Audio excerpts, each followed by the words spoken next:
Beirut, dense and strained before the influx of 1 million refugees into Lebanon, the Canadian Embassy is now at the heart of a plan to ease the misery of a small fraction of desperate refugees.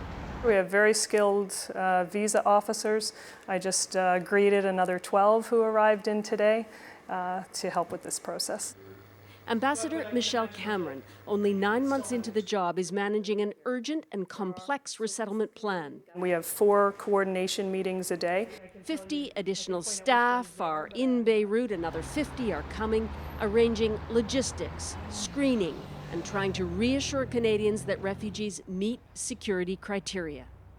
What are you trying to avoid? What are you trying to catch? We would be looking to make sure that they're not on terrorist watch lists, that they're not known members of groups that commit human rights abuses, or that, let's say, like members of the Assad regime, have committed atrocities against civilians. So we're really trying to screen for those.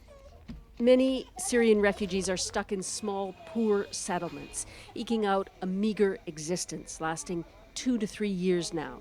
The first ones identified for resettlement in Canada are now being called in for final checks in Beirut.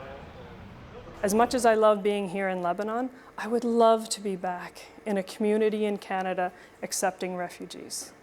And if I can say that, I mean, the average Canadian should be very welcoming to this group. I have absolutely no security concerns if I was in a community receiving Syrian refugees. When and how those refugees will get to Canada is still shifting. The ambassador clarified today that smaller groups of refugees from Beirut will travel on commercial aircraft, and then when the numbers swell, they'll fill entire chartered planes, likely departing from Jordan. They are still committed to the 10,000 target before January.